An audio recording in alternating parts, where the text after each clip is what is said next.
good evening over there. Space Crow, yan, good evening. So welcome to the Philippines. Yes, today will be English only Olivia. Na sana sinama natin si Olivia last night. But anyway, do everyone speak Tagalog or English? Taglish. Taglish, Space Crows. Earl, do you speak Tagalog? Just a little bit, Just a little but I bit. could understand it. Yeah, I could understand. I know Ryan could also understand little bit, no? Tama, Ryan? Konti lang talaga. So dahil you do not understand Tagalog, we are going to speak Tagalog. No, just kidding, no? So, Jonathan, ayun si Jonathan, no? We can ask Olivia's help to translate it Yeah. in English.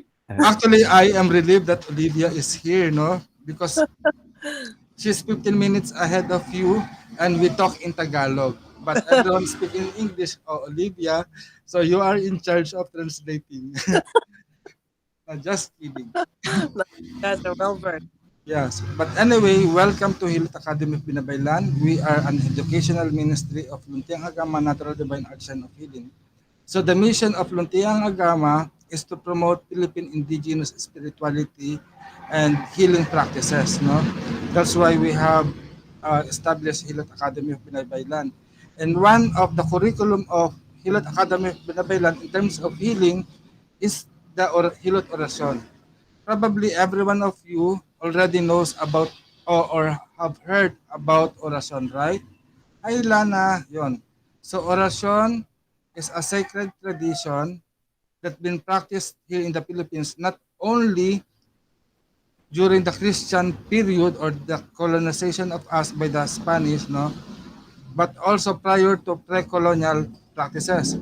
Since before Christianity, we have Islam, and the Islam or Muslim religion have taught us how to pray. No, there is a dua. Dua are short prayers.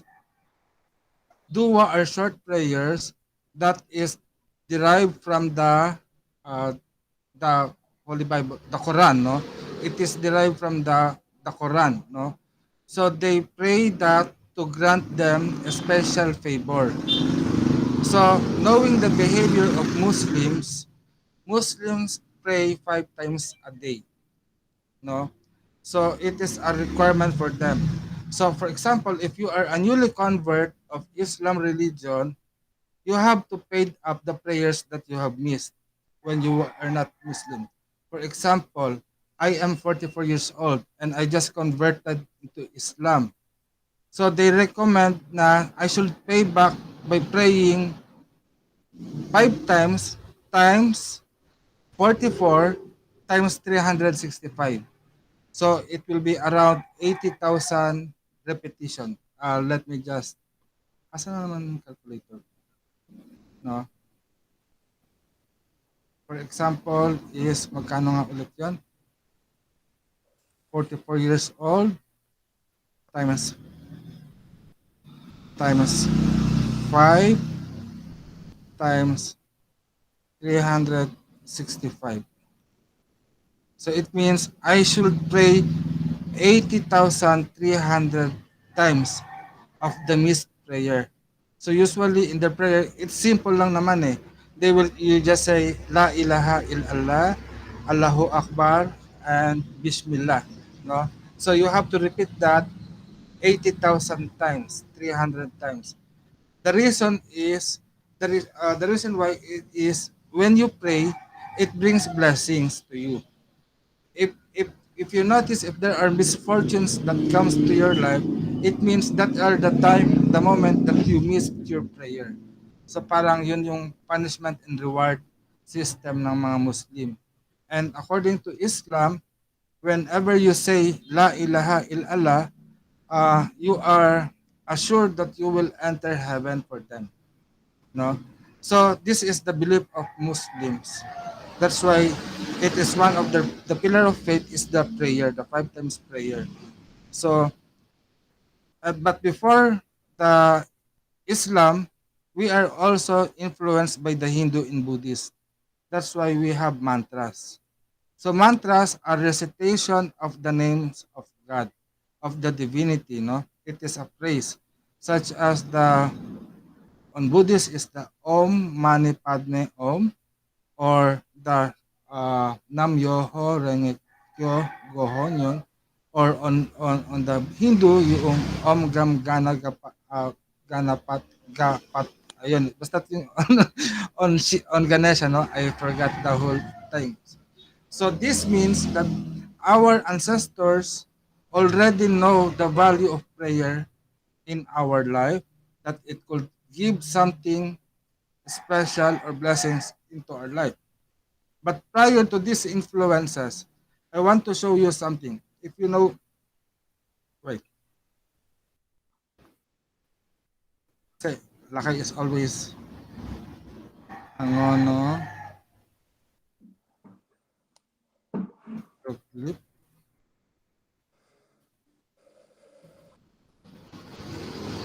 So in terms of the images,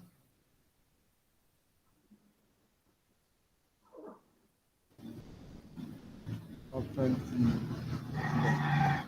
open image in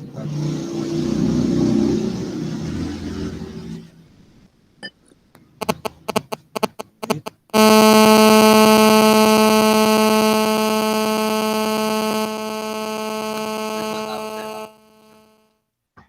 saglit lang po. Lakay, can you speak up please? Salita ka muna pala, sorry. Ayun. So, good evening to all of you. Ayun. So, our topic for today is about the orasyon. So, the benefit of the orasyon is parang it has a one word with a lot of meaning. And then the orasyon also used by our ancestor before na ayun. And then most of the time if we say na orasyon, it's automatically na it's a Latin word. So maybe before it's advisable to use the orasyon, but for now, so I guess it's not advisable. Why? Because the orasyon now is parang most of them is they are not completed, and then most of them they change it. For example, if the one word is for healing, so sometimes they change the title. Sometimes they parang they they manipulate the energy vibrations of that word. So especially if you are receiving oration in a unknown person, so we need to be aware on that, because there's a possibility na yung negative orasyon, they they give information na it's for luck, for example, but the truth is it attracts bad luck. So the reason why, maybe it's a business wise na if you have a lots of problem, so meaning that's a good opportunity for the healer or for the spiritual practitioner to gain more income from you, because every time you encounter problem you will ask their help.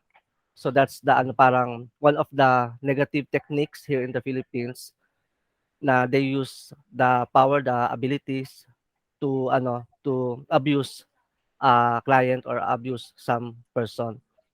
And then the orasyon is automatically the orasyon, it comes from the mouth, or it's connected to the mouth and to the voice. So it means why the orasyon is powerful, because we use our voice. So the voice, it has a energy vibrations. So the voice also connected to the throat chakra. So if you are familiar with the throat chakra, so it means it's one of the powerful tool or powerful ability that innates on us. And then how to perform the orasyon. So if you will notice our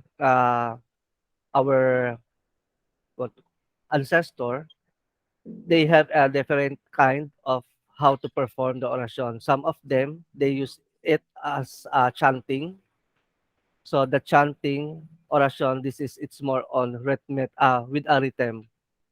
So it's like in a Tagalog, dugo sa dugo, laman sa laman, buto sa buto, abo sa abo. Or sa English, it's like light is a feather, stiff as a board. So it's on rhyme. And then some other technique, they do it in a singing way. So it's like a passion. If you are familiar with the passion, now one tone, but you are giving storytelling with the tone. And then the other technique naman, it's more on you extend the sounds of the vowel. So it's more on like mantra with the, so this is the sample of vibrational technique. Na it's like, for example, the sator, the sa tor. So it's more on vibrational. So they vibrate the vowel. Ayun. And then, okay ka na po? Sige. Ayun. And then, one of the advantages and disadvantages of the Latin words, uh, sometimes the word kasi, this is our intentions eh. Sometimes if we share the same Latin word, so it means all of us know what's the meaning of that.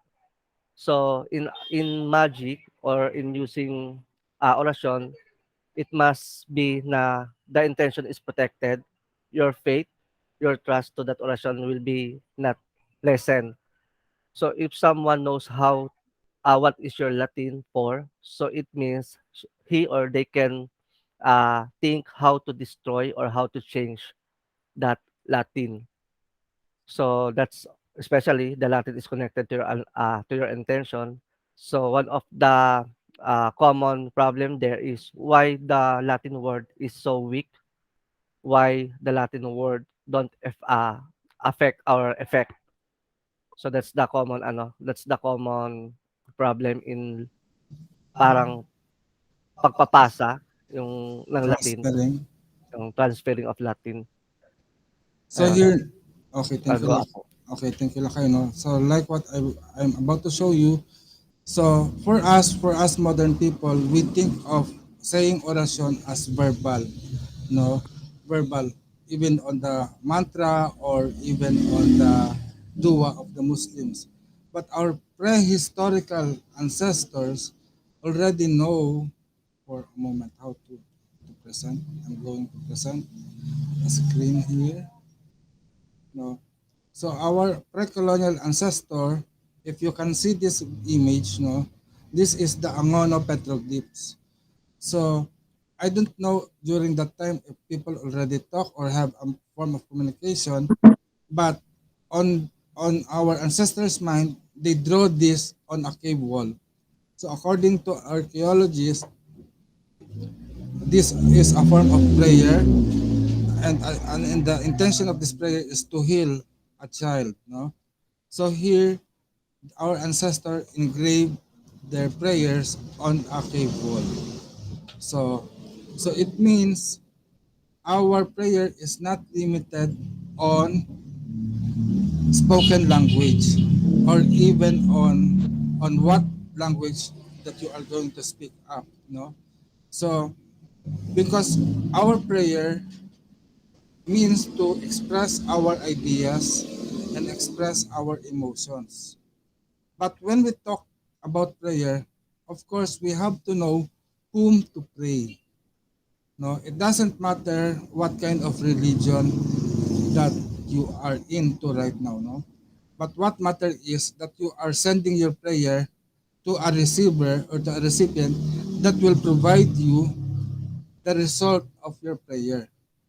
So, for us as a Filipino, we pray to many things, no, because we are many people think that we are and pagans are polytheists, but honestly we are monotheists. We believe in one God, but this God has emissary. So how do we talk to God? So when we talk to God back, should it require a language? Like in Islam, when they pray it in Arabic language. No? So for me, on my part, we don't need to speak up, no? Because our language only belongs here on the physical plane. The physical plane of existence has barriers of limitation of time, of distance, and even languages. That's why in every continent in the world, in every country, there are different languages, no? But God, the Creator, does not need languages because He is a spirit, no? So when we communicate to God, we communicate to God in spirit.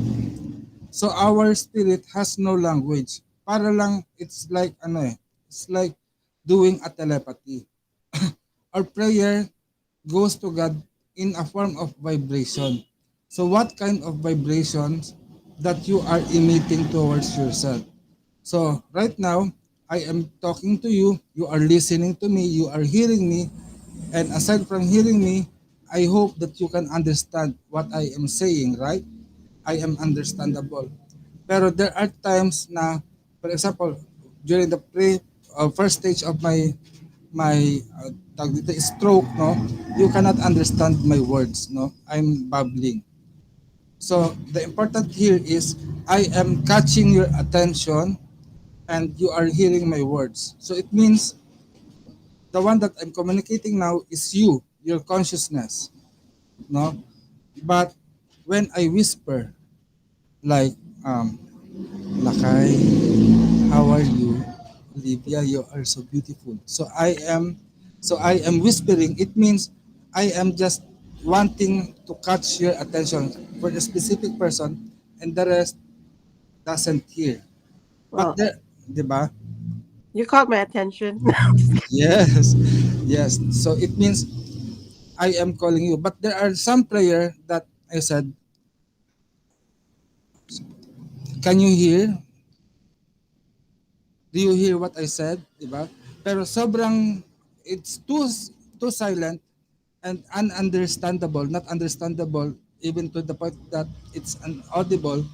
So it means if you cannot hear that, it means I'm talking to your higher self or to your soul. So that's the way, the method of prayer. First is if I speak loud voice, it means I want you to have a full attention. But if it is whispering, I only talking to a certain person's attention and not to everyone. But if I pray in almost inaudible, it means I am praying to your soul or your soul is responding to it. So that is how we deliver prayer. So what I am telling you is the action of our mouth in orasyon. So what if I am mute? I have no ability to speak. How can we pray? So do their prayers unacceptable? So prayer here is not limited on verbal or on voice or on sounds, no? Our actions can also speak out loud. We have a saying, action speaks louder than voice. So the sign language, the gestures of the hand can be also acceptable in terms of praying. So in India, or in Hindu, there is a hand gestures or hand mudra. Later on, Lakay is going to teach you the secrets of our hands in activating power or in praying, no? So in our prayer, it's not only on the spoken words, and as you can see, the drawings are also a powerful form of prayer. So as a form of prayer, we ourselves can create prayer and draw it on a piece of wood like this, no? This is just a promotion. Soon this will be available in Etsy and will be easily reached out in California. So if you can see, this item, this is a piece of wood with a sigil, no? A drawing. It is a name of a diwata. So there is a name of a diwata here that we could use to invoke their presence and their assistance. So it means prayer is not limited on spoken language because our ancestors also already know how to write, to draw. So it means it's not just the letter of the alphabet, but also shape and symbols can be used as a form of prayer. If you know the Buddhists, they have the prayer wheel. You know that the prayer wheel, they use it. There is inscription there or sacred writings, scriptures written on the prayer wheel, and they used to touch. They only touch it to transfer as a form of their prayers to the gods, no? So even people also make a prayer flag, di ba? The Nepalese. When I look at Jonathan, I remember parang, Jonathan, are you a Filipino or Asian or Chinese? Pinoy, di ba? So parang nakita ko almost from Nepal. So I remember they also make a prayer flag, prayer pole to represent their prayer. And sometimes that prayer, you can write it on a piece of paper and make it move, no? So the action here is through the movement of the prayer. So how do we use our prayer? We can write it on a piece of paper, we can engrave it, or we can draw it. So like me, hindi ko pa rin talaga nahuhubad siya. So, wait, ito na. Saglit lang, yan na.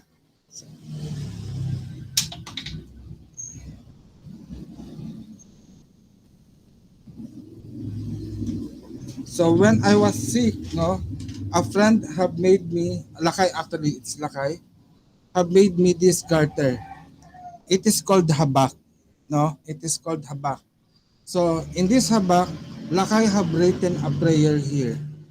And then he add this piece of cloth on this piece na he sew it with a piece of paper that has a prayer. So the intention of this is because I have a stroke and my condition, no, I feel that my soul is separating from my body. During the first phase of my stroke, I feel that my left part is already dead. It has no feeling and it cannot move. As of this moment, this part does not move and even my eyes cannot blink like this. No? So the intention of this is to attach my soul to my body. Although it's safe now to remove because my soul is already attached. So it means when I wear this, ay, ano ba? When I wear this, it is on my belt, on my waist, no?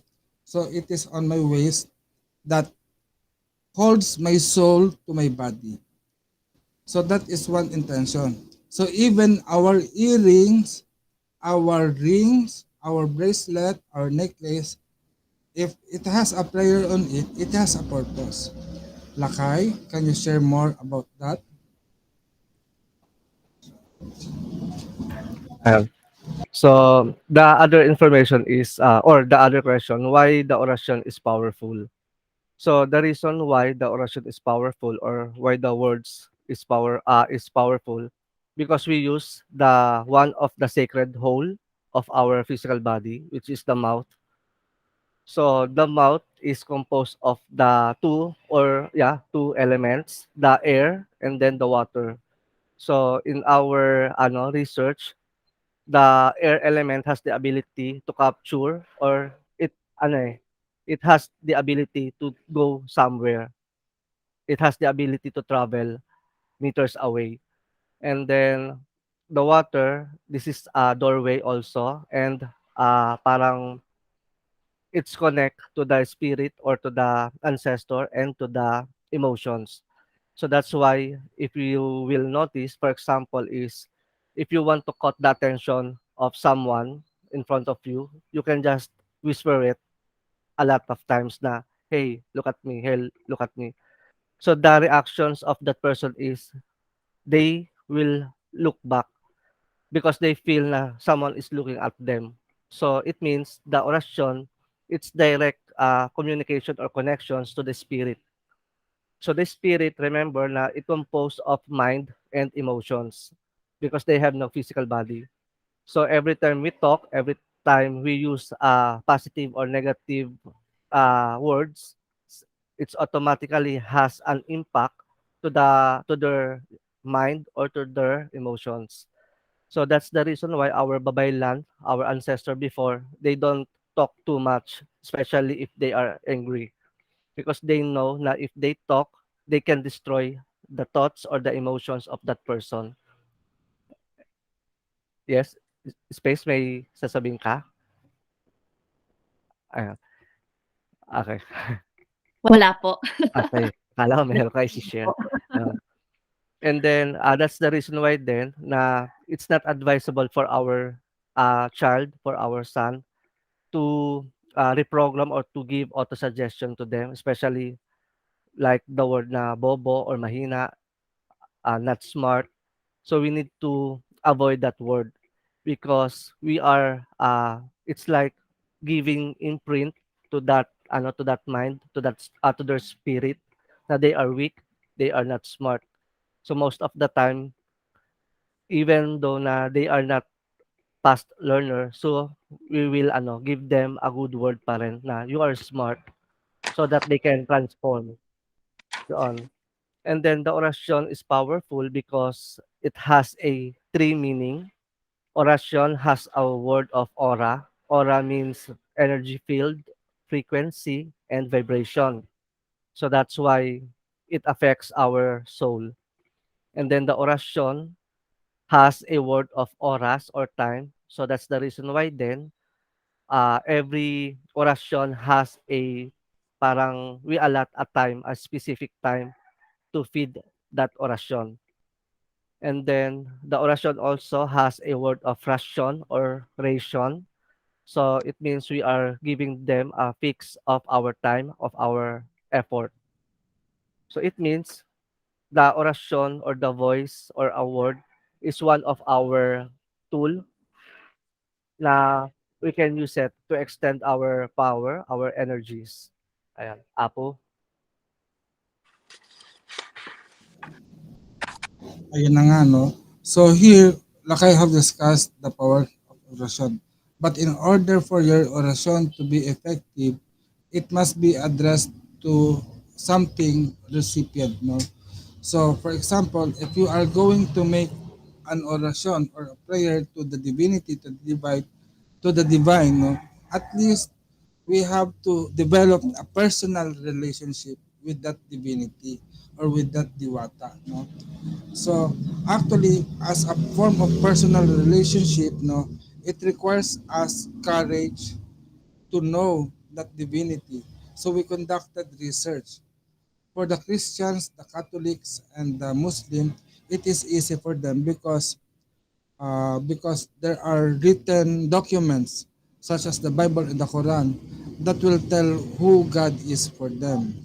But for us as a Filipino, no, or other Western culture and tradition, such as, for example, on Santa Muerte, di ba, there are many documents that tell about this God, a new God in Mexico, or even on Hecate, there are many internet articles where we can find who this goddess is. But for us as a Filipino, no, we have names of the god, but unfortunately, there are a few resources that we can find that talks about that god, no. So our duty as Luntiang Aghama, no, we try to retrieve the information about this god through conducting extensive research. But there are gods na talagang no names eh. There are no information. Such as I don't know if wala pa uh, are you already on. No, I think Olivia will go and just enter second unit. Lani here is here. Lani and Lolit is here. I think Lani or Lana and Lolit have already taken Kilobansa. Mhm. Kilobansa is a god of healing here in the Philippines. So when I found Kilobansa, no, there is no information about him except that Kilobansa is the god of healing and the father of Dihas. That's the only resources that I found on the internet. When I go to the library, National Library, there is no information, and I talk to other people or fellow researcher, and they said just ignore it. Yun yung advice sa akin. That's the advice. Ignore that God because it's not existent. Probably it is invented or created out of thoughts. And I see this god, Kilobansa, is being used as a character on RPG, no, role-playing game, on action games on internet, on gaming, no. And when I observe the power of Kilobansa on that game, no, aside from reviving the health of the player, it gives the player an invincibility not to be affected by any harm, bullet or blow of the enemy. So my enthusiasm to learn Kilubansa, no, I try to call Kilubansa. First is I make a chant, no, on Kilubansa. I think you have heard this, so I will just sing. Kilubansa, Kilubansa, Kilubansa, Kilubansa, eya.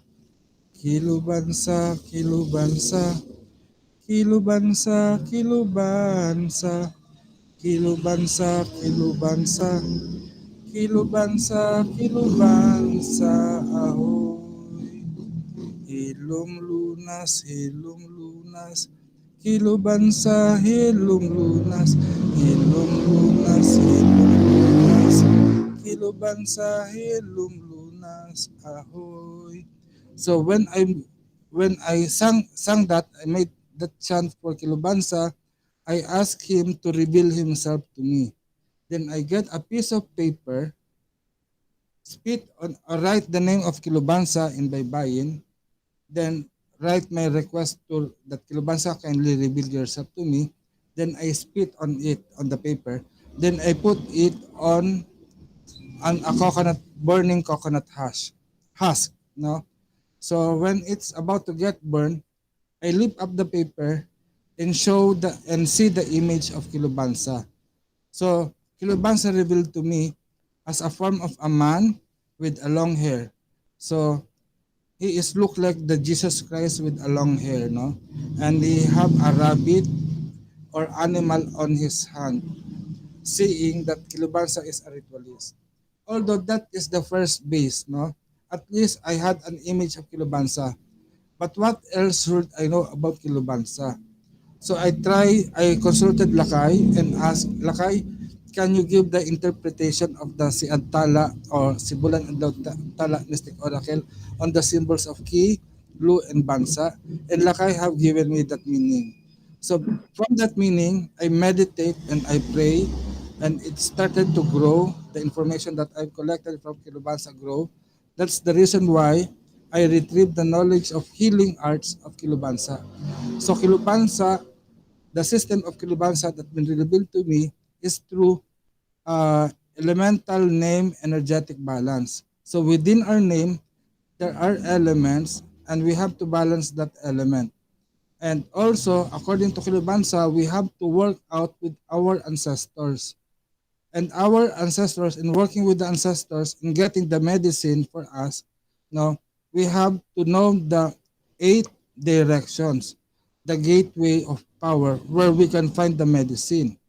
And then at the same time, in our body, there is 7 ancestral power or 7 ancestral energies where Kilubansa can work out with our ancestors because we ourselves is a byproduct of our ancestors. So through our body points on that, no, our souls come to us and we can work out our our healing. And the healing that Kilubansa teach does not only limit on our physical body, but also extend to our environment because our environment also has a factor or has contribution towards our health.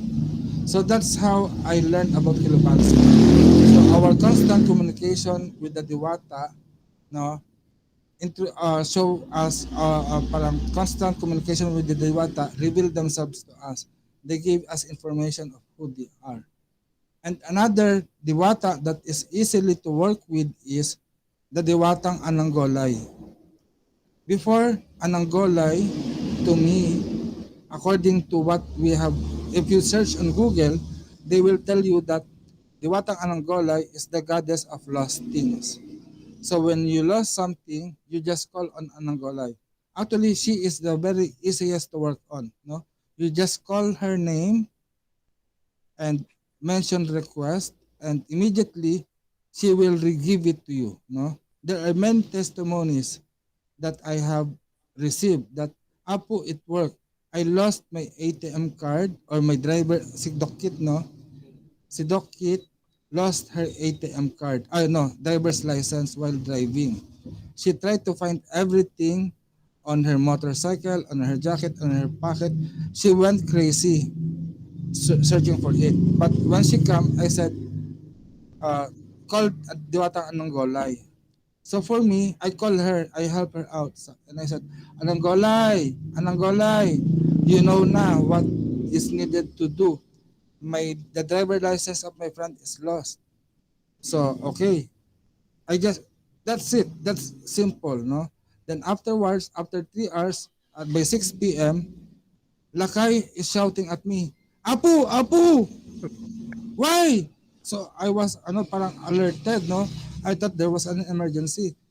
Look, look, the kid already have his license. I said, how it come? Where did you find it? Then I remember I called Ananggolay. See, then everyone, Dokit, all treated us with a feast, no? Because she is very thankful that she found out her, the first time that I called Ananggolay, I lost my ATM card. It has money. So I needed money that time. Then I searched all around my room. I even turned over my bed if maybe my ATM was under that. Then when I prayed to Ananggolay, I searched at the altar. Then amazingly, the ATM card is behind the image of the bulol. So I was crying that time. I was crying and give my dedication to Ananggolay. So at first, I learned that Ananggolay is the goddess of the lost things. But when I continued to search, no, I found out that there is a guardian angel who is also a retriever of soul. So I know that Ananggolay is also a retriever of soul. Then later on, when I go to the Pangasinan province, I learned that Ananggolay is also a male image, a supreme god, amang Guwali. No, that's why many Filipino call God here as Ama.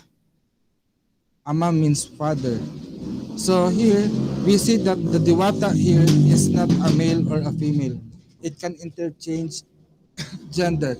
Probably for the Tagalog, they are female, but on some other provinces, it can be female.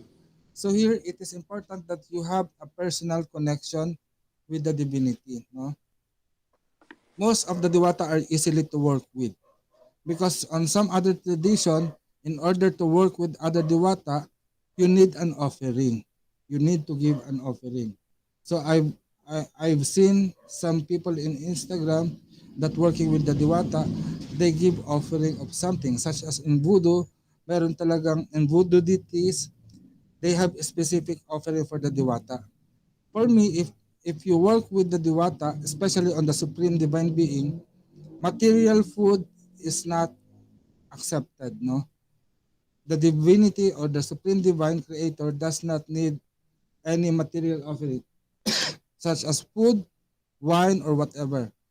The divinity that I, throughout history, I know the Supreme Divine Divinity, they require live sacrifices. If you hear some stories on the Mayan tradition, spirituality, di ba? Sometimes they offer maiden, live virgin that they throw on the mountains or on the volcano. And on the Hebrew, they kill lamb as an offering. And the worst offering or parang violent offering that they have made is they give up Jesus Christ on the cross. So Jesus is the great sacrifice that been offered for us to redeem the sins of the world. But for me, for Luntiang Aghama, right now as we reconstruct and revive the old tradition, what I learned is the greatest offering that we could give to the divinity is our life. So what does it mean that we should give up our life? Should we kill ourselves? No. It means what let us define what is life for us. Life means growth. Life is movement and action. So it means let us dedicate our life to God or offer it to God by making our movement, action, words, and everything be worthy to God. That's why the prayer of Luntiang Aghama, the prescribed prayer of Luntiang Aghama, or the prescribed prayer of Luntiang Aghama is luwalhati. So, luwalhati, we can sing it as luwalhati at parangal sa dakilang kapangyarihan na lumikha sa atin at sa buong sansinukuban. So that prayer means in English, glory and honor to the great power that creates us and to the whole universe. So when glorifying God, no, it's not all it bounce back, no. If you give God glory, so it will reflect to us. So this prayer of Luwalhati will be distributed to all our helpers, to all of the Diwata, to all of our Anito. So as my personal practice of praying Luwalhati, I pray Luwalhati by putting my hands on my head and to the seven chakras. By doing that, you are commanding yourself to glorify God. Even the smallest atom of your being will also pray with you to glorify God. You know, in Islam, they believe that when you pray, all the unseen beings are also praying to you.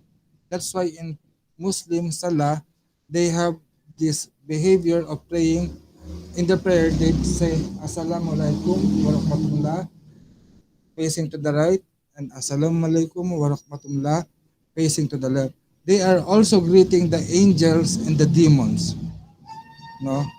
So here we know how to offer to the divinity, and I want also you, for us as Filipino, we are also praying to the Encanto. So Encanto, what are the Encanto? They are demons actually. No, they are demons. So the demons here, most commonly known as, people understand demon as evil beings. Do you think that demons are all evil? Mukhang wala. At least, no, that's good. No, we don't think that Encanto are evil or the demons are evil. Although, for us, there are two categories of Encanto. Yes, there is good Encanto and there is bad Encanto. So the good Encanto is called Impacto because they have direct impact on us. While the maligno, they are the malevolent, the malign spirits. They are nature spirits. So the Encanto kasi, they are elementals. So they are representing the element of earth, either earth, air, fire, or water. So they have representation of the elements. For us, we are also an Encanto. Now, why? Because we are composed of the five elements. That's why we are the perfect Encanto in physical form. Whereas the other Encanto, they are humanoids. They look like animals, or and they look like humans, no. So it has two combinations. So most of these Encanto have either two to three elements within them. So if you study Encantology or on the matter of Encanto, there are you find an Encanto that is really unsociable, and there are Encanto that is sociable. The most sociable Encanto is called the Duende, no, or the Nuno sa Punso, the dwarves. Actually, all around the world, no, there are many stories about dwarves helping people. You know about the shoemaker? I forgot the ano yan, the shoemaker. The shoemaker got rich because the shoemaker has been helped by dwarves. And of course, remembering the famous Cinderella, Snow White, kamukha nila ni Brown, si Snow White, meron siya mga seven dwarfs. And the seven dwarfs helped Snow White to find his Prince Charming. So dwarfs are very sociable. But there are also malevolent one, no, na hindi talaga that we cannot tawag dito, we cannot work with. There are animals in the wild that is not sociable, such as the snake. The reason for that is because they are threatened by our existence and they don't want us to bother them. So even the encantos, no, it is like that having a pet. I think every one of us has a pet. For example, Olivia has a dog. For Olivia, the dog is very good, very kind. But when a stranger come, the dog keeps on barking on me and bite me. For me, that dog is bad and evil. But who will tell if the dog is evil? You, Olivia, as an owner, or me? Whom will you believe? Diba? For you, you know your pet well that he is good, it's not kind. So it means this encanto uh, varies their behavior according to your perception. If you befriend an encanto, it means they will be kind. So how will you befriend them? You know the Cherokee Indian story that there are two wolves fighting within us. There is a battle, and the grandfather said, "Who will win that battle?" The child said, "I don't know." The grandfather said, "The one who will win is the one whom you feed." So if you feed the bad wolf, he will win. If you feed the good wolf, he will win. But for me, remember this: if you feed a dog, a hungry dog that is very wild, bad, but he has been fed, remember the attitude of that dog will change. He will become a good dog. And if you starve the good dog, of his behavior will be changed also. It will become bad. So it means the person or the behavior of the dog will change also depend upon your behavior. So this bad and good relies on you as a person. No? So if you become kind to everyone, so there will be no bad energies anymore.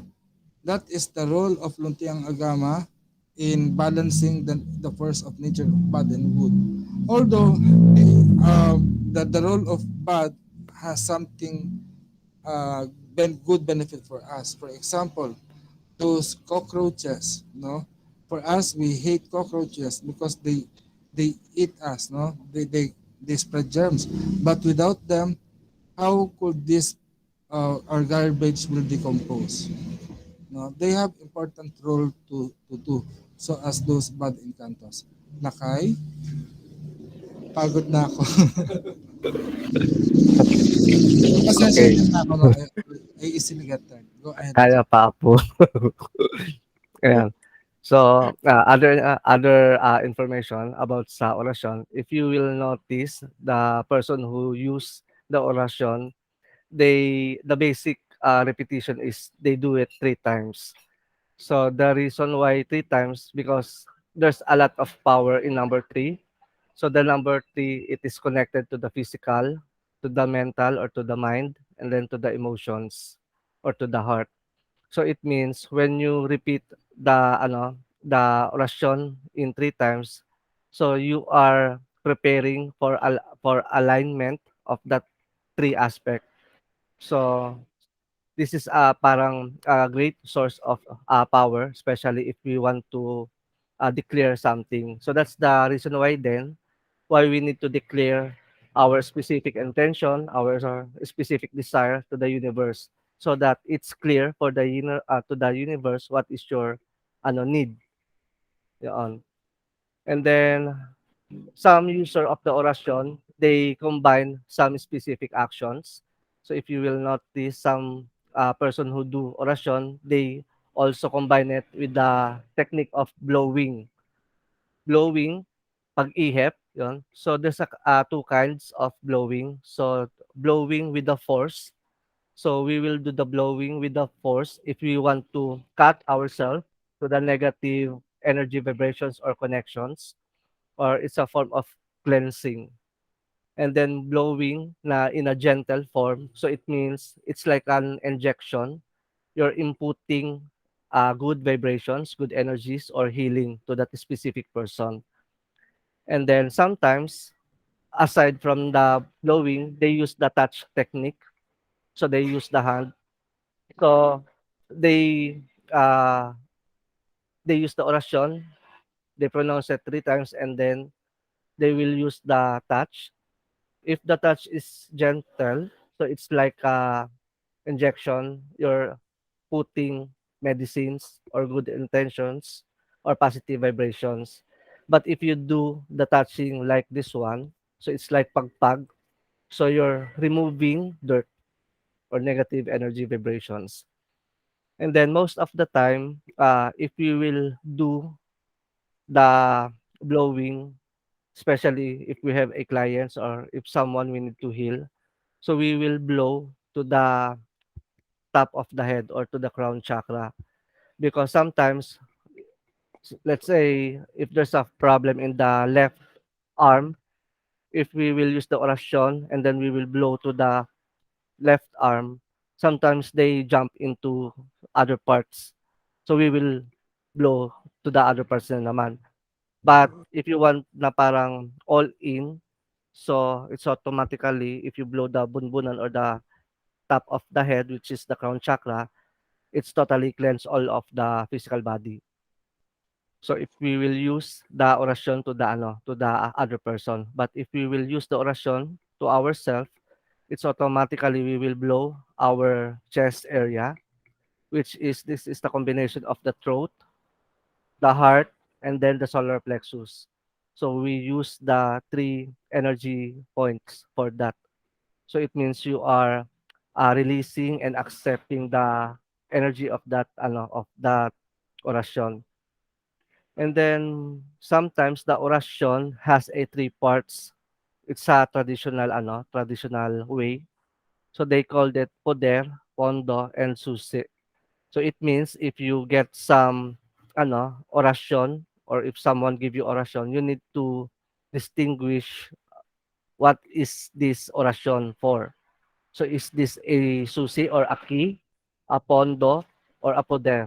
So it means poder, it's more on for protections, yon. And then the pondo sometimes it's more on parang general use, because the one of the parang medyo problem sa Latin word, sa orasyon with the Latin word, they don't give the full details, because parang if you know all the details, let's say the three types of of orasyon, it means parang full power nasa iyo.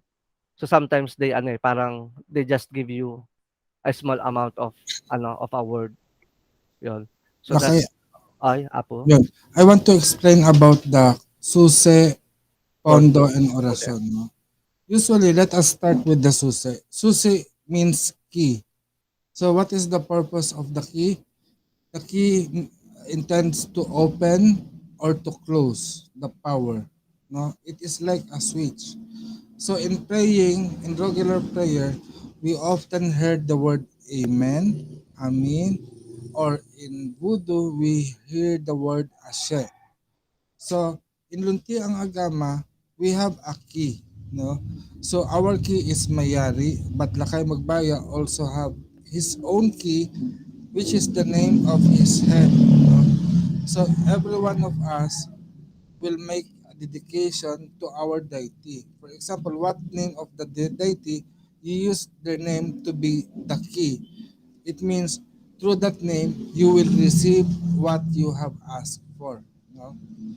So yung pondo or fund is like a gasoline that you put so that your your prayer will manifest. So it is like a money that you are going to use in order to build up something, no? So you have to make a certain prayer to use as a fund. So sometimes this fund can be also just save it up so that in later times you can use it, no? Then there is also poder. Poder is a wall that aims you to guard you, to shield you from any harm, no? So that is the difference of the prayer. So if you have made connection already through dedicating yourself to a certain deity, no, you create a special prayer for them. So for me, I can use the luwalhati as a form of pondo, no? But if I said the name of my deity, halimbawa, Arimaya, Rima, Arimaya, Arimaya, Rima, Arimaya, I chant it, so it means like that I'm building up a wall to guard me on my walk. So it is a form of shield, no? Then when I said mayari na at the end of my prayer, it means I'm activating those power or the words of power that I have to I want to set, no? So that are the prayers. So later on, Lakay is going to help you on how to use your hand or to create and also how to create your own prayers. Lakay, show up.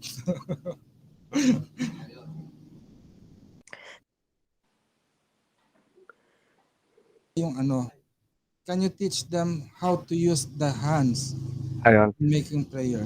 Yan. So one of the question earlier is about the mute person. So how the mute person unleash or use his or their innate abilities aside from the voice. So the equivalent of the orasyon in the mute person is through the hand gesture. So if you are familiar with the mudras, the hand gesture, so it means they use the hands for invoking the power within or for the spirit. So based on our study and in the lesson of the Landas ng Lahi, so we have a elements and we can access or connect the elements through our fingers. And then the five elements is the spirit, the fire, air, water, and earth. And then their position in our fingers is this is the spirit. So our thumb, because the role of the spirit has the ability to communicate or to connect to each element without any interruptions. So that's the reason then why our thumb has the ability to connect to each finger to each fingers without parang problem. And then the next element is the forefinger, which is the fire element. So this is the reason why then na don't point to someone, because if you point someone, it's automatically they get anger or angry, parang ganon. So anger or is element of air because their head will getting hot, mainit, yun. So Element of fire, and then the element of fire is the ano, the angry. yun. Binilito mo ako. Ayun. Tapos the forefinger then is the extension of our energy. So that's why in some practices, if you don't have any wand or atame, use the finger to project or to send the energies if you want to draw circle of protections. And then the counterpart or the next element is the air. So the air element is in this middle finger because the fire element cannot parang hindi mo pwedeng idikit. Ano yun, Apo? You Ano cannot yung English attach. yung hindi mo pwede siyang idikit? You cannot make it closer or Oo. attach or something like that. Mm. The fire element cannot be closer to the water because it's contradicting. So that's why this is the air and this is the water. So if you will notice, it's hard for the fire or for the water to reach each other. So it's parang draining if you maintain this kind of mudras. So that's why the air is on the middle. Yon. And then if you will notice then, this is the water. So the water has a vein that is connected to the heart organ, which is the heart is symbolizes of water, emotions. So that's the reason why then if we are getting married, so we will put the ring as a symbol of our love to this ring finger. And then the last one, the earth. This is the smallest finger because all of the materializations or before it materialize, it start from the small spark or from the small atom.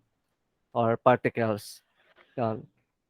So if you want to attune or to invoke the elements, or yeah, the spirit of the elements, you just hold it. So it means you are invoking or calling the elements within you.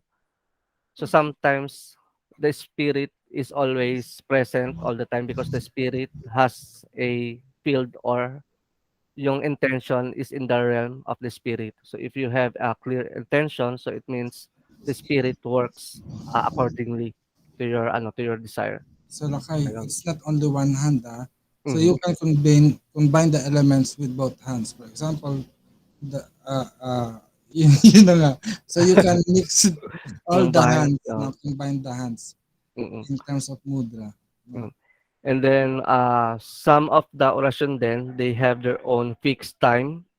So some of the orasyon they use the 2:30 and 6 p.m. So meaning you whisper or you chant the orasyon every 2, so 2 a.m. or 2 p.m., and then at the same time Three. 6 p.m., 6 Me- p.m. or 6 a.m. But in our research, the magical time is 3, 6, 9, and 12. Because if you will notice, this is the perfect directions. The 12 is for the earth element or for the north, and then the three, east for the 3, south for six. the 6, and west for the 9. So it's either 3 a.m. or 3 p.m. It doesn't matter because if you will notice na it's automatically you inviting or you attuning yourself to the 3 morning and 3 p.m. Because in the whole world, if 3 p.m. in your time, there's a 3 a.m. in the other side. So if So you attune to that time, it means you are calling both both polarities, so the light and then the dark. So actually, Lakay, that law is under the law of grace.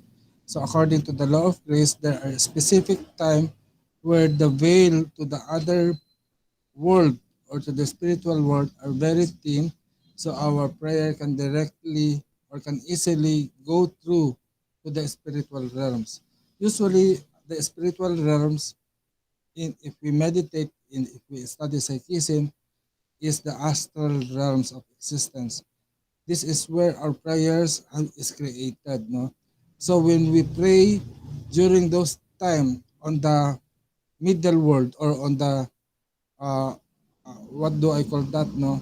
On the thin veil, no? On the middle, basta nasa middle, nasa gitnang daan, on the middle way, such as 12 midnight, 12 noon, 3 a.m. or 3 p.m., 9 p.m. or 9 a.m. or 6 p.m. No, so the spirits are drawing near. They can interchange or they can easily pass through. So when we pray that, they will easily receive our prayers. So the law of grace is uh, also called the planetary hours or planetary time.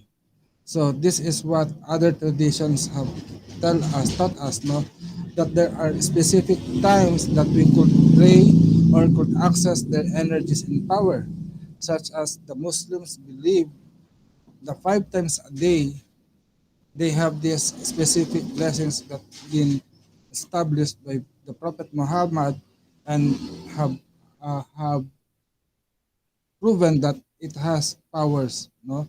So as our ancestors also believe on the cycle of the moon. So we don't need to wait for the moon to come, no? Such as if the new moon for what you call that, for new beginnings, and for full moon you need to pray for manifestation of things. So within 24 hours we can check out our pattern, no? Our pattern. So your waking period, count the waking period and divide it to your sleeping time.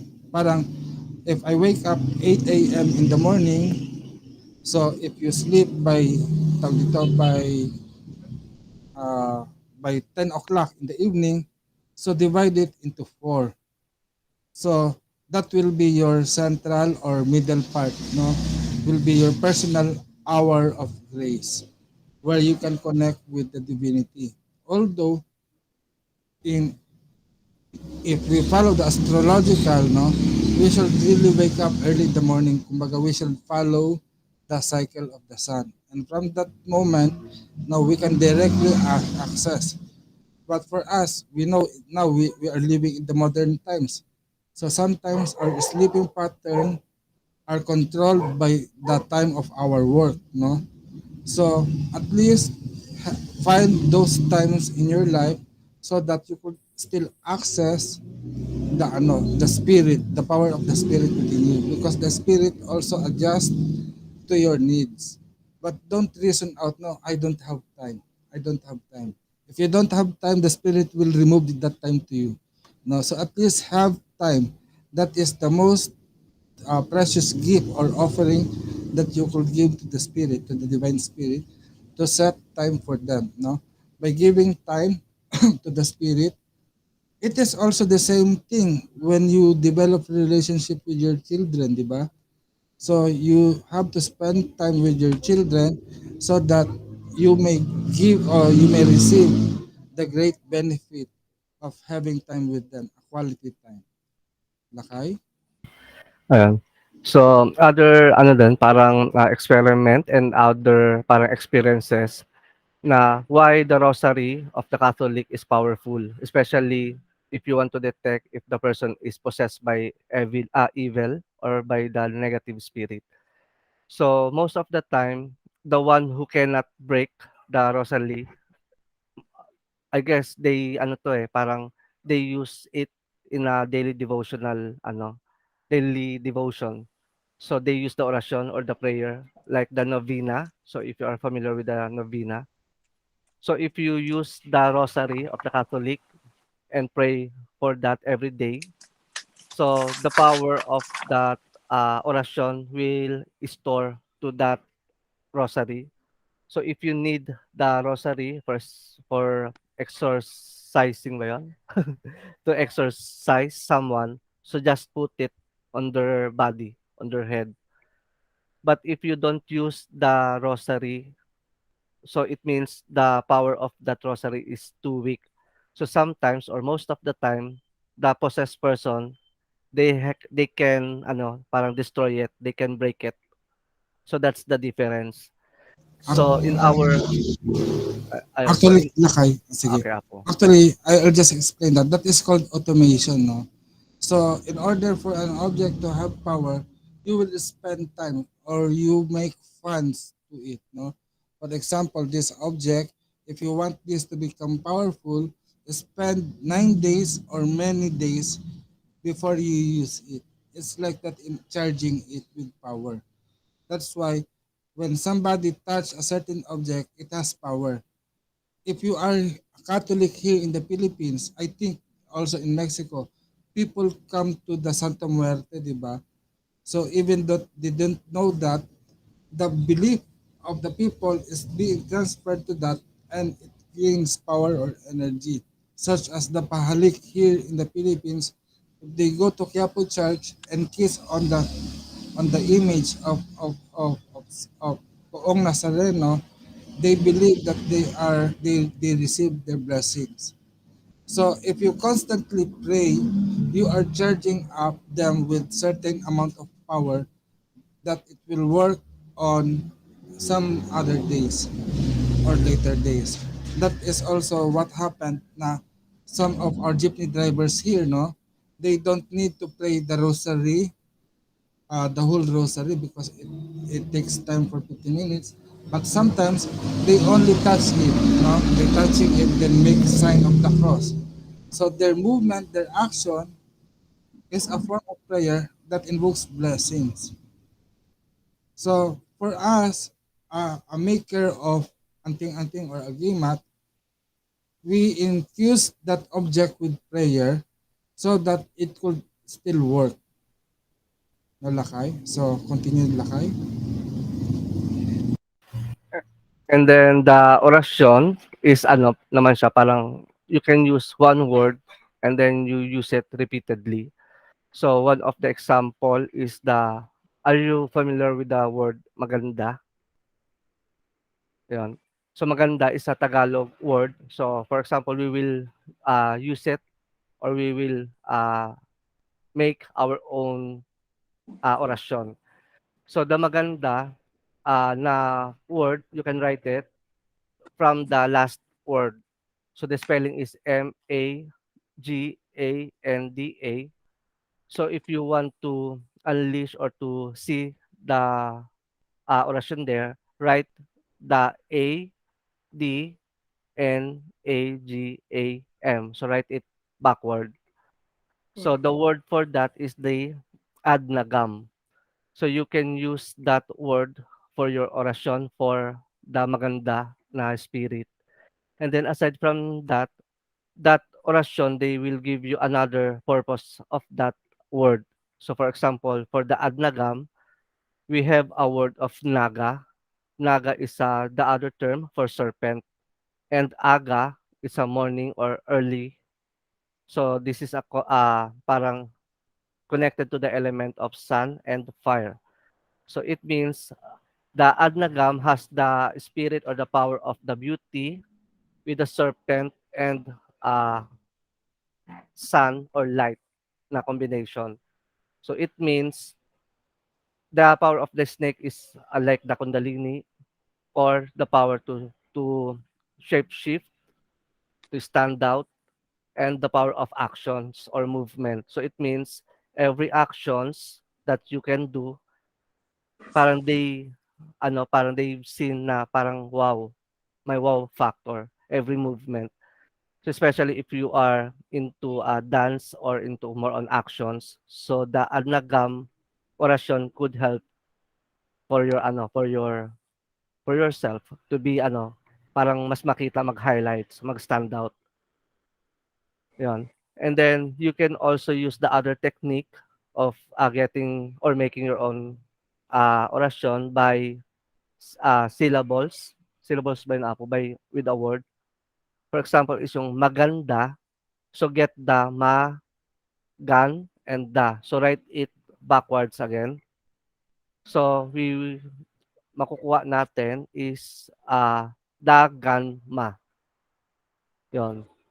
So yung orasyon for dagan ma, aside from the maganda or for the beauty, if you will notice the word dagan, so it's like putting ano something, or dagan is Putting heavy weight, no, oo, parang your weight to other person. Correct. so that's the It's dagan. like wrestling. Mm. Yun. So dagan is more on parang magiging heavier. And then the other term for dagan is running. It's a Visayan word, dagan, to run. So connected to the speed, and then daga is connected to the Fertility. speed din, and then for being wise and prosperity. Fertility. Yes, Yun, and prosperity. fertility. So the orasyon of daganma has the power of beauty that cannot be resisted because it has a heavy energy Impact. from the dagan. And then the daganma, aside from the beauty with parang pagiging wise na ability or spirit. Yon. So it means if you want the energy of ano ba yun, yung parang beauty na no one can resist it. So use the word daganma instead of adnagam. But you can also combine the adnagam and daganma for the orasyon if you want both energies na every action you will be parang mag-stand out ka and you will be shine all of your of all your environment, and then no one can resist you. So use the Aghama Daganma as the orasyon. And then of course, you can also use the sacred name of the deity or the diwatas. So you can apply the two kinds of getting your personal orasyon. And also, you can add up your names in order to be personalized. No? So some orasyon are personalized. So if it is personalized, so it is only you that can use it. No? So you cannot share it to others. Because if Because you share it to others, it will not work. No? mm, Go ahead na kayo. yeah, because one of the reason why we create the orasyon, this is our intention. So it means we don't let anyone to lessen or to Pollute. manipulate, to pollute that intention. Because let's say na, for example, the word na maganda, if you give this word to someone and someone said na parang hindi naman, so it means they transforming your word na parang good siya dapat, eh someone don't believe in your word, so it means it lessen your power, your authority. So that's the secret of the of the orasyon. Yun. Because there are problems here, Lakay, di ba? Mm. So many people just rely on albularyo or to the healers to give them orasyon or anting-anting. Mm. But the danger of that is sometimes if I am a jealous or envious person and Ryan asks me something and I see Ryan is going better and or improving his life and I get envy or jealous with him, so I will use the orasyon that I give to him to manipulate his energy workings. No? Mm. So it is very important that we should know what we are receiving, no? And we should understand what is written on the prayer. So that's why Mm. we have created this workshop so that you can create your own prayer in orasyon or even talisman and amulets. Because there are tendency that the items that I send you will become a CCTV that I could monitor Mm. your your activities, no, through remote viewing or something. Mm. Mm. So Uh-huh. honestly, that's the right procedure. Make your own, especially if this is the amulet, talisman, or charms. And then that's the rule then na if you know how to create, it's automatically na you can destroy what you created. So that's the then parang ano yun, pangit, ah, The bad thing. the bad thing for the if you always asking, give me talisman, give me orasyon. So you will be Yeah. just used as a client. You will be Mm. you will be like a faucet for money to the healer. For example, for Mm. me, you can be my faucet because you need something. If you don't ask me, because we have a client, no, or we have a friend. Usually, we have a friend that usually goes to the province of Sikihor, and as an exchange for the item, she promised to give money every month, to supply money every month. And one time, she was not able to give money, no? So a lot of money she is giving to that person. And so all of the sudden, she got sick, she lost her job and everything. So the source of money become her situation become bad. Then when we check up or we inspect and we do tawas, we ask her if there is someone who give her some orasyon, no, or some charms. And we found out that is fully charged with the energy of the person who created it. So when we instruct to burn it and do not use it, at least na-revive yung kanyang luck. No? So we give her the medicine that she herself could create. That is the danger because ano, diba, it's a form of witchcraft. So all witchcraft uses the prayer, the power of prayer, and in their prayer, they infuse it with their own interest. So I know each one of you has a pure in heart, so you can use it for yourself or you can share it to others, no? So it's up to you if you are going to use it for bad or for good. But I know everyone here has a beautiful soul. ba? Lakay.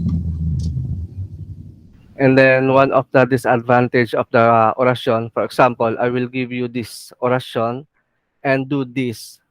Wake up every 2:30 in the morning and 6 a.m. So don't skip. So you need to say this prayer, give offering. So this is your job. So it's supposed to be na that's also my job because I'm using the same orasyon. But because you are doing that, so I can skip mine. So I will use your energy, your pondo. So it's draining for your part because you do the actual procedure, the right procedure. And then sometimes if you use the orasyon, why it's weak, why it's not happening because I'm using it na. So that's the disadvantage of of using the orasyon na you're not familiar to the person or you are not familiar to that orasyon. What kind of orasyon is that? Yun. Because then especially if someone is giving you some like what Apo said, a piece of wood with the orasyon, it's either engraved or written.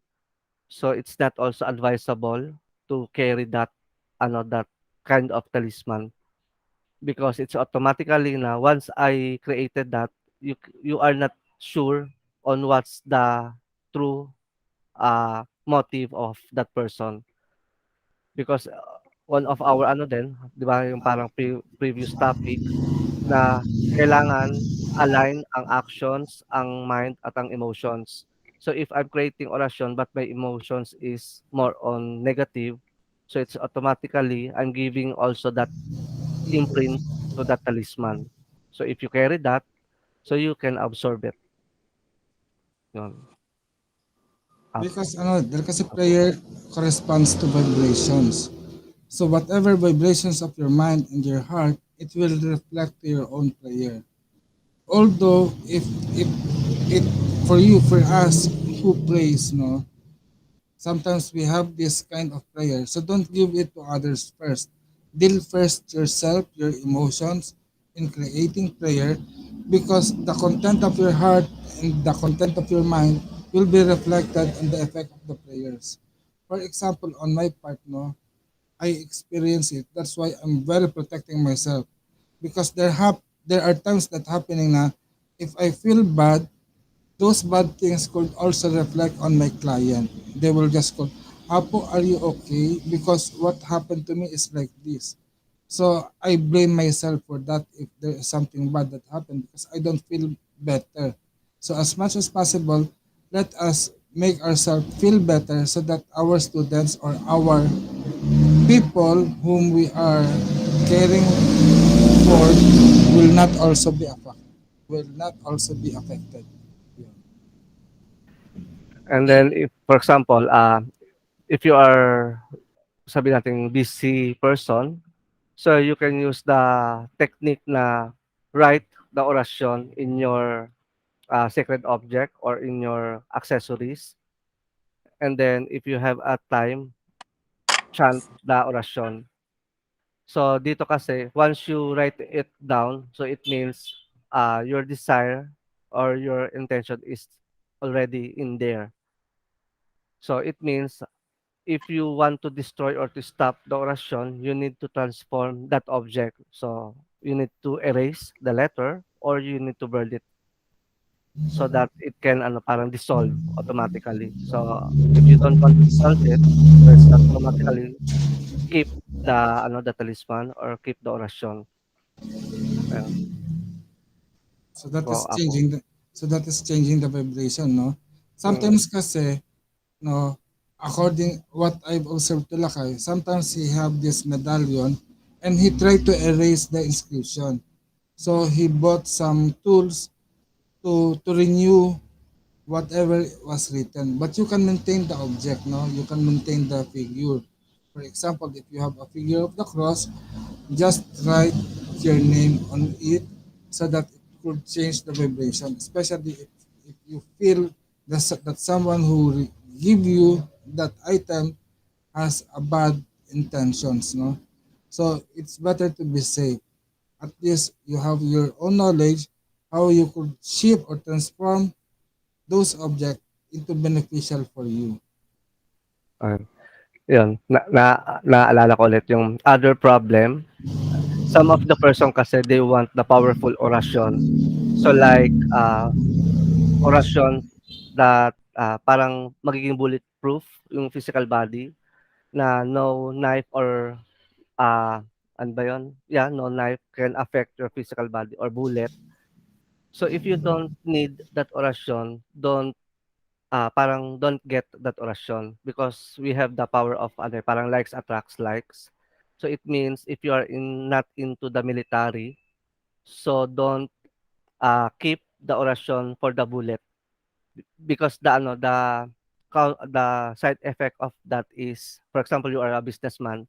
So if you are keeping the orasyon which is intended for the bullet, like bulletproof, so it means na you are attracting the negative situations like being fired by the shotgun or by the knife like hold upper, or the other effect niya is Your you're shield. shielding yourself from the anong materials ba yung mga knife? Mga metal. So, ang metal is connected to the money, to the coins, to the wealth. So, sometimes the side effect of that orasyon is sometimes the money, it's like parang just passing you lang. So, it's not maintained uh, in your hands like that. So, that's the side effect naman ng mga orasyon na kinikip but you don't need it. So So, at least laki, di ba? Parang you make orasyon according to your own needs. So mm, don't be greedy to gather all, because there are some people who are greedy, who are collecting orations for them, and most of the orations that they have are fighting to one another. It means I want to protect this. For example, if protection, no, if you have this protection amulet or orasyon, so the problem there is why I am not good on my love affair, because you have an orasyon that protects you from any harm. So probably your partner has a bad intentions towards you. That's why it's sending it off, no?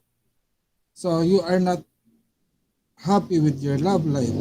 So what if naman if you have this orasyon for love affair? The problem with that, there are many people, and you know na get jealous, and your system now becomes a warfare, a battlefield between you and your partner. So at least for me, it's general protection and general blessings. No, you ask the spirit to guide you to live a happy life, protected, or kumbaga, you have to specify the prayers that you want to happen into your life. Okay? By the way, do you have baka may any questions? question, Yes. oh, Baka merong mga questions in mind. or clarification. Clarifications? It seems what... okay, go ahead. Sino yon? Space Crow, you have question? Wala. Jonathan or Sammy? Who was that? Lolit ba yata? Sir Earl has a question. Earl? Actually, I see your Instagram post, no? Yung ang ganda ng damit. I love it, no? You can make the prayer into a chaleco. Have you made that cloth or that barong? No, that barong was actually from from another company that's based in Canada, but they have sewers and creators and artists there in the Philippines. So yeah, Wow. yeah, Actually, it was yeah, an collected. inspiration, no? It's like Mm-hmm. our advocacy. We have this Baybayin advocacy. He was a groom, no? When he draw some Baybayin on his barong. But actually, Mm. we can make some inscription, or if you can burda, anong burda? Sew it, embroidered it to So the cloth, you can do it, no? So make a yeah, design, a drawing, and it can be special clothing when you wear on a special occasion, For example, job interview, you can just make a small drawing and sew it on your ano, or if not, you can just keep it secret on your undershirt, or like here, I have my garter, no? Just put it there. Lakay, meron ka pa sasabihin? Any Uh, questions? any questions? Can you go over again the using, like how to use the name? There's three ways to use the name of a Diwata. One was for protection, no? One was like a key at the end to Ah, act. Yeah, and the then susi, the susi, the poder, and the pondo. No? Susi is the key. oh, No? Susi is the key. The pondo is means funding. You mm, are saving up for the future, and the poder is shielding or making protections. No? Don't worry. Some of you will receive. Actually, to be honest, all of the discussion is outside the one that I write, but we have this covered on the book that I'm going to send you. But it's nice that you're taking notes. But rest assured that this video will also be sent to your email. So I hope you understand the pondo, the poder, and the susi. But most of all, don't forget to make devotion, because the having a good connection with the divinity or with the spirit is a great method to assure us that you will receive an answered prayer. And one more thing, I don't know if I have mentioned this a while ago, that the best one to pray with is your gabay. Have you heard about your abyan? Every one of us have our guardian angel or guardian spirit. And for us, Filipino, we considered our guardian spirit is our gabay or our ancestor. In the Visayan term, it is called abyan. So our abyan is usually our relatives, our dead relatives, no, whom we love. If you remember when you were a kid, there were an uncle or an auntie, or probably your mama or your papa or your lolo or your lola.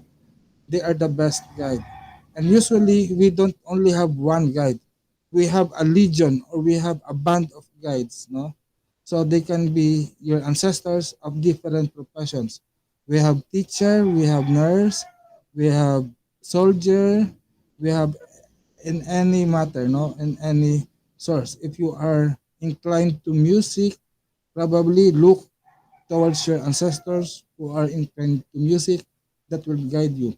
On my part, I have no musical talent, but amazingly, the Diwata have shared their talent to me. That's why I could sing, and I have written a prayer about Bathala, and and in working with the spirits, no, songwriting is also a great form of offering to the divine. And sometimes these songs that you compose or dance stuff you compose can also be an effective way of communicating with the divinity and a form of prayer. If you know the Pista ng Ubando, here during May, there is a Pandango dance that used to be a prayer for a husband and wife who was not having difficulty to have their baby. So just a dance away to have a baby in Ubando. So it is also a form of prayer. Ayun. So, Lakay, meron ka pang sasabihin? So about the spirit guide, here in the Philippines kasi there's a issue about that na someone is controlling the spirit guide of some other person. So it's not true and it's not applicable. So it means if that is your spirit guide, no one can control that aside from you. Yun. So if someone say or told you na I will command your spirit guide to stop protecting you. So that's not true. It's just a power tripping, or I guess it's a form of auto-suggestion to block your own energy, your own connections. And then the spirit guide, parang if you are, ano yun, kung nasaan ka, anong, yun, wherever you are. So if you call the spirit guide, so they go to that, ano, to your place. So most of the time, the other purpose or parang ability of the Abyan is they can shape shift. It depends on your belief. So for example, if you are close in Catholic mysticism, so they can change their form into angelic being. But if you are into some traditions like voodoo or shamanic, so the spirit guide or the Abyan can transform or shapeshift into animals. So it depends on your parang on your idea or on your belief. Because the Yan. spirit manifest themselves accordingly to your belief system, no? Usually, we can ask the spirit to manifest themselves into how we want it to be. So if we want the spirit to manifest into us into a gorgeous girl, then it will ano no, it will show up because the spirit dwells in our hearts and in our mind. And remember, spirit in Greek is psyche, so as the word mind is psyche, so as the ability is psychic, no? So it is more on the power of the mind. So the spirit can align or harmonize with our thinking, no? So it is also the demons. So the demons are only dwelling in our mind. So if we think that they are bad, then they will show themselves in their baddest and evil and fearsome images. So remember Moana, di ba? Moana. Make way. Oh, parang si Moana siya. You know si Tahiti ba yon? Tahiti? Di ba? It's the earth goddess pero naging demon siya. The reason why because her heart was stolen to her. But in the end, that goddess become a beautiful, that demon becomes a beautiful goddess. So the demon and the goddess are all in one, depending on how we treat them and how kind we are to them. So at least now that you have some knowledge of orasyon, you can continue to create a beautiful world within you. Diba? Lakay? Baka, baka meron pa kayong questions. Baka, yeah, you still have any questions? Wala na? So kung wala na, we have to say goodbye and thank you very much for coming.